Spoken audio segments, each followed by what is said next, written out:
तो गाइस मैं हूं अंकित और आप देख रहे हैं रेसलिंग फैंस नेटवर्क। भाई एमजेफ तो ब्लड लाइन के अगेंस्ट ही चले गए। एमजेफ ने रोमन रेंस, जे उसो, रॉक, पता नहीं किस पे कमेंट कर दिया।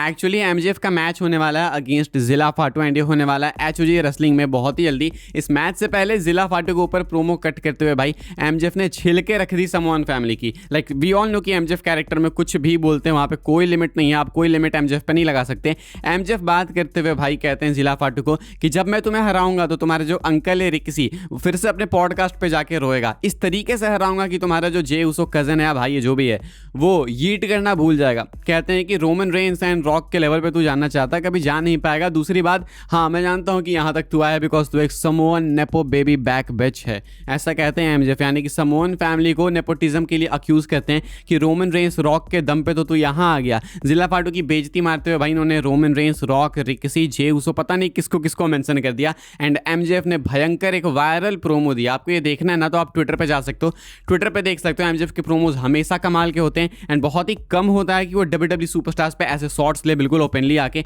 ये तो मौका मिल गया इनको तो इन्होंने ले लिया, पहले बहुत लिया करते थे अब नहीं लेते। लेकिन एमजेफ का ये प्रोमो बहुत ही कमाल का, आप देखिएगा कैरेक्टर के हिसाब से देखिएगा एमजेफ ने अच्छा एक प्रोमो कट किया। मुझे लगता है इवेंचुअली जब डब्ल्यूडब्ल्यू में आएंगे तो इस प्रोमो को भी वापस से कहीं दोहराया जाएगा एंड इसकी भी बात की जाएगी, रेफरेंस दिया जाएगा। फिलहाल एमजेफ ये कुछ कहते हैं रोमन एंड उनकी फैमिली के बारे में कि तुम लोग तो यार नेपोटिज्म करते हो। आगे बढ़ते हम लोग बात करते हैं हार्डी बॉयज़ की। हार्डी बॉयज़ बहुत ही जल्दी आपको डब्ल्यूडब्ल्यू में देखने को मिलेंगे एक आखिरी रन के लिए। पता नहीं भाई कितने टाइम से ये लोग सेम चीज़ बोल रहे हैं। मैं आपको बताता हूँ क्या है ये अपडेट। मैट हार्डी ने बोला है भाई कि we are in constant negotiations with WW about doing some more stuff, we will do more with them. It was very important to us to stay at TNA as opposed to becoming a WWE full-time act again. In TNA we are going to be put in a position to succeed and we can contribute and we can help the company grow and be better. The relationship with WWE has been great. Anytime we have interacted with Shawn Michaels, he was absolutely awesome. Triple H, whoever, we have got along with everybody really good. I think you are going to see some more cool Hardy Boys moments in WWE before it's all said and done in 2026. Metro UK के साथ बात करते हुए Matt Hardy कहते हैं कि देखो हमें WWE में मिला था मौका कि हम एक आखिरी रन WWE में दे दें, लेकिन मुझे लगता है एंड हमें लगता है कि TNA में अभी हम लोग सक्सीड करेंगे, यानी कि आगे जाएंगे। WWE में तो लाइक काफ़ी कुछ इन्होंने अचीव कर लिया, अब उससे कितना ही आगे जाओगे, तो इसलिए TNA में ये अपना टाइम देना चाहते थे। लेकिन कहते हैं शॉन माइकल्स के साथ में, ट्रिपल एच के साथ में रिलेशंस बहुत ज़्यादा अच्छे। कहते हैं कि फैंस को एक्सपेक्ट करना चाहिए कि उन्हें कुछ cool Hardy boys moments WWE के अंदर इस साल तक देखने को मिल सकते हैं, यानी कि 2026 खत्म होने से पहले हार्डी बॉयज़ आपको WWE रिंग में पॉसिबली compete करते हुए देखने को मिल सकते हैं। ऐसा कुछ टीज किया है मैट हार्डी ने। एक्चुअली ये दोनों हॉल ऑफ फेम में भी बहुत जल्दी इंडक्ट होंगे एंड दोनों साथ में ही इंडक्ट होना चाहते हैं, तो WWE वाले इन दोनों को इंडक्ट करेंगे या तो अगले साल, नहीं तो उसके अगले साल। उसके लिए पहले इनको एक बार आखिरी रन WWE में देना होगा। तो फिलहाल ये कुछ कहते हैं मैट हार्डी हार्डी बॉयज़ के एक आखिरी WWE रन के ऊपर। हम लोग बात करते हैं भाई अपनी अगली अपडेट का, वो कहते हैं जो कि बियांका ब्लेयर को लेके। बियांका ब्लेयर को लेके एक मेजर अपडेट निकल के सामने आई। हम लोग सोच रहे थे कि कहीं चेंबर में वापस आएंगी, रंबल में वापस आएंगी, अभी लगता नहीं कि वापस आने वाली हाल फिलहाल में। इन्होंने इंस्टाग्राम पे स्टोरी डाली एंड कहती हैं कि फिंगर सर्जरी टुमारो, यानी कि कल तो इनकी फिंगर सर्जरी होने वाली है। एक्चुअली रेसलमेनिया 41 में इनको फिंगर में इंजरी आई थी, इसके बाद इनका फिंगर अभी तक रिकवर हुआ ही नहीं, मतलब बीच में ठीक हुआ, इधर उधर हुआ, लेकिन बिल्कुल फिट एंड फाइन नहीं हुआ।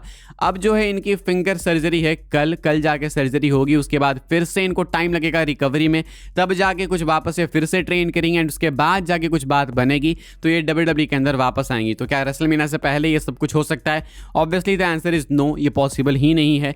आपको ये देखने को भी अगर मिलेंगी तो मैक्स टू मैक्स मुझे लगता है कि अगर अच्छा मैं गेस मार दूंगा तो समर स्लैम का मारूंगा, इसके अलावा मुझे लगता नहीं है कि समर स्लैम में भी आने के इनके चांसेस ज़्यादा हैं। फिलहाल बियांका ब्लेयर तो रूल आउट होते हुए दिख रही है रेसलमेनिया के कार्ड से एंड शायद यही रीजन है कि WWE वाले जेड कारगिल के लिए टिफनी एंड शार्लेट का मैच पिच कर रहे थे, बिकॉज अगर बियांका रेडी होती तो बियांका जेड से बेटर क्या हो सकता है मीनिया के लिए। शायद यहाँ पे बियांका रेडी है नहीं, इसीलिए WWE वाले जेड कारगिल के लिए Tiffany Stratton and Charlotte Flair के नेम को पिच कर रहे थे। फिलहाल ये बियांका को लेके बहुत ही सैड अपडेट है। आप लोगों को मालूम होगा भाई एक टाइम पे बियांका मुझे पसंद नहीं थी बिकॉज उनको बहुत ओवर पुश किया जाता था, लेकिन now I think it's time कि बियांका को वापस लाओ। टाइटल पिक्चर में भी डालना है तो डालो, बहुत टाइम हो गया। एंड रिया रिप्ली को भी 6 महीने आप दूर रख सकते हो टाइटल पिक्चर से, उसके बाद रिया रिप्ली भी वापस अपने पोजीशन पे आ सकती है। मुझे लगता है अब ये दोनों बैलेंस हो चुकी हैं। फिलहाल बियांका को लेके ये अपडेट निकल के सामने आई है। हम लोग बात करते हैं भाई अपनी अगली अपडेट का, वो कहते हैं जो कि रैंडी ऑर्टन को लेके। कहा जा रहा है कि Randy Orton and Alistair Black का मैच फिलहाल एक्सपेक्टेड है रेसलमेनिया 42 के लिए, जो कि मुझे पर्सनली अच्छा साउंड नहीं करता है। तुम अगर देखो तो रैंडी ऑर्टन तुमको नहीं लगता कि एक ज़्यादा मैसिव मैच में हो सकते हैं शायद WWE टाइटल मैच में, शायद कोडी के अगेंस्ट या फिर मैकिंटायर के अगेंस्ट या फिर रैंडी ऑर्टन का कोई और स्पेशल मैच हो सकता है। एलिस्टर ब्लैक भी ठीक है, डिजर्व करते हैं एंड ऑल, लेकिन रैंडी ऑर्टन को यार रेसलमेनिया में मीनिंगफुल मैच दो ना, कभी लोगन पॉल के अगेंस्ट दे देना, कभी कुछ भी दे देना, ये ज़्यादा मज़ा नहीं आ रहा अब इसमें। रैंडी ऑर्टन को मीनिंगफुल मैच मिलना चाहिए मेनिया में। ऐसे में फिलहाल ये कंफर्म तो ऑब्वियसली नहीं है, लेकिन ये रूमर्ड है, हो सकता है कि हो जाए। रैंडी ऑर्टन अगर टाइटल पिक्चर में नहीं जाएंगे तो देन चांसेस हो जाएंगे इनके कि क्या पता भाई ये एलिस्टर ब्लैक को ही फेस करे। फिलहाल मैं क्या चाहता हूँ, मैंने कल वीडियो बना रखी है, वहाँ पे मैंने आपको बताया, मैं चाहता हूँ कि रैंडी ऑर्टन कोडी मैच हो, चाहे टाइटल हो या ना हो, उसके बाद ड्रू मैकिंटायर लेसनर का मैच हो, सब परफेक्ट हो जाएगा यार। ये 2 मैचेस कर दो ना, बाकी सारी फील्ड रेडी हो जाएगी। रोमन पंक उधर अपना रेडी है, सब कुछ डन हो जाएगा। फिलहाल ये कुछ अपडेट निकल के सामने आई है कि हो सकता है कि Randy Orton and Alistair Black का मैच यानी मलाकाई ब्लैक का मैच आपको रेसलमेनिया में देखने को मिले। क्या आप ये देखना चाहोगे, हाँ या फिर ना, मुझे लिख के बताना। हम लोग आगे बढ़ते हैं भाई, बात करते हैं अपनी आखिरी अपडेट के बारे में, WWE के पॉसिबल मास्टर प्लान को लेके। WWE वाले शायद जानबूझ के भी रेसलमेनिया के लिए कुछ ऊट पटांग फेक रूमर स्प्रेड कर रहे हैं ताकि फैंस जो है बिल्कुल कंफ्यूज हो जाए कि रेसलमेनिया के साथ में होगा क्या। एक्चुअली हमने पिछले कुछ दिनों में कुछ बहुत ही ऊट पटांग सी अपडेट्स वगैरह सुन ली भाई। हमने सुना कि लेसनर एले नाइट रेसलमेनिया के लिए पिच किया गया है, ये पॉसिबल है। हमने अभी देखा कि कोडी रोड्स जो है वो क्वालिफाई कर चुके हैं चेंबर के लिए। तो पिछले 1-1.5 हफ्ते के अंदर बहुत वियर्ड चीजें हुई हैं मेनिया को लेके, एंड हमने सुना कि हाई लेवल मीटिंग हुई, पता नहीं क्या क्या। WWE पॉसिबली फेक रूमर्स भी फैला सकती है, लाइक ये जो रिपोर्ट है कि एले नाइट एंड लेसनर का मैच होगा, ये 2 रीजन के कारण से वायरल की जा सकती है। एक, WWE वाले खुद चाहते थे कि पता चले उनको रिएक्शन की फैंस आखिर इस मैच पे कैसे रिएक्ट कर रहे हैं, ताकि इनको आइडिया लग जाए कि इस मैच को करना है या फिर नहीं। सेकंड हो सकता है कि WWE वाले फैंस को मिसलीड करने के लिए फेक रूमर्स फिलहाल स्प्रेड कर रहे हैं, ताकि जो रेसलमेनिया के रियल प्लान से फैंस गेस ही ना कर पाएं, एंड इसके बाद जो भी हो सरप्राइजिंग हो सकता है कि ट्रिपल एच एंड में जाके बोले देख लो भाई, आपको इंटरनेट पे बिलीव नहीं करना चाहिए, हमारा तो डे 1 से यही प्लान था। ट्रिपल एच पहले भी ऐसा कर चुके हैं, फिर से ये कर सकते हैं। तो ऐसे में ट्रिपल एच हो सकता है कि या तो एक्चुअल में बहुत ज़्यादा डम्ब है, सिंपल चीज़ है, या तो ट्रिपल एच बहुत डम्ब है, या तो ट्रिपल एच बहुत ही स्मार्ट है एंड रेसलमेनिया में वो ऐसे स्वर्व्स ला रहे हैं जो कि फैंस एक्सपेक्ट ही नहीं कर सकते। इसीलिए फेक रूमर्स या एले नाइट वगैरह जैसी जो वियर्ड सी रूमर्स हमें सुनने को मिल रही है, शायद वो इसीलिए सुनने को मिल रही है। देखो मैं चाहता हूँ कि एंड में अगर इवेंट अच्छा हो जाए तो मज़ा आ जाएगा, चाहे अभी तुम बिल्ड बेकार करो, कुछ करो, मैटर नहीं करता, लेकिन एंड में इवेंट अच्छा होना चाहिए। लेकिन बिल्ड भी तुम नहीं कर रही है कह के कि हम स्वर्व करेंगे एंड उसके बाद इवेंट भी अच्छा नहीं होता है,